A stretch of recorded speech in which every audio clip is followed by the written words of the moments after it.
ഞങ്ങളുടെ വീട്ടിലെ ഓറഞ്ച് ട്രീയിൽ നിന്നും ആദ്യത്തെ ഒരു വർഷം കൊണ്ട് ലഭിച്ച വിളവെടുപ്പാണ് ഈ വീഡിയോയിൽ കാണിക്കുന്നത്.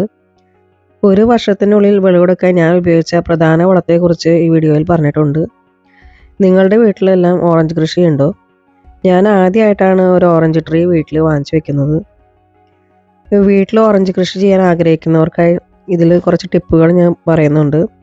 അതെല്ലാവർക്കും ഉപകരിക്കുമെന്ന് കരുതുന്നു. ഓറഞ്ച് ചെടി നന്നായിട്ട് കായ്ക്കാൻ സിട്രസ് ഫെർട്ടിലൈസറാണ് ഇതിനായി ഞാൻ ഇട്ട് കൊടുത്തത്. ഇയർലി ഇത് 3 പ്രാവശ്യം ഇട്ട് കൊടുക്കണം. ഇതിൻ്റെ വളർച്ചയ്ക്ക് കൂടുതൽ ആവശ്യം നൈട്രജൻ ആണ്. അപ്പോൾ ഫെർട്ടിലൈസർ ഇട്ട് കൊടുത്താൽ ഉടനെ വെള്ളം നന്നായിട്ട് ഒഴിക്കണം. കമ്പോസ്റ്റും നമുക്ക് ഇതിന് ഇട്ട് കൊടുക്കാം. അപ്പോൾ ഞാൻ പറഞ്ഞ വളങ്ങളെല്ലാം പരീക്ഷിച്ച് നോക്കിയിട്ട് നിങ്ങൾ ഫലമെല്ലാം അറിയിക്കുമല്ലോ. ചട്ടിയിലാണ് ഞാൻ ഓറഞ്ച് ട്രീ വെച്ചിരിക്കുന്നത്. ഇപ്പോൾ ഓറഞ്ച് എല്ലാം പഴുത്ത് പാകമായപ്പോൾ ഞങ്ങൾ പറിച്ചെടുക്കുകയാണ്.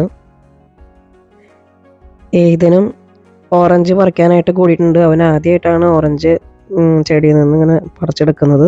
ചട്ടിയിൽ വെച്ചത് കൊണ്ട് തന്നെ അവനെ പറിച്ചെടുക്കാൻ പാകത്തിനാണ് ഓറഞ്ച് വെക്കുന്നത്. ഇത് നേവൽ ഓറഞ്ചാണ്. ഇവിടെ അമേരിക്കയിൽ ഇതിന് നേവൽ ഓറഞ്ച് എന്നാണ് പറയണേ. അത് മുറിച്ചിട്ടുള്ള ഭാഗമാണ് കാണിക്കുന്നത്. ഇപ്പം നാട്ടിലത് മുസമ്പി പോലെ തോന്നും, പക്ഷേ ഇത് നേവൽ ഓറഞ്ച് വിഭാഗത്തിൽ പെട്ടതാണ്. ഇതിന് അത്യാവശ്യം നല്ല മധുരവും ചെറിയ പുളിയും ഉണ്ടായിരുന്നു. അപ്പോൾ എൻ്റെ ചാനൽ സബ്സ്ക്രൈബ് ചെയ്യാൻ മറക്കല്ലേ. ബെൽ ബട്ടണിൽ ഓൾ കൊടുത്താൽ മാത്രമേ ഞാൻ ഇടുന്ന എല്ലാ വീഡിയോസിൻ്റെയും നോട്ടിഫിക്കേഷൻ ലഭിക്കുകയുള്ളൂ. ഈ ടിപ്പുകളെല്ലാം ഉപയോഗിച്ച് ആർക്ക് വേണമെങ്കിലും ഓറഞ്ച് വീട്ടിൽ വിളവെടുക്കാൻ പറ്റും.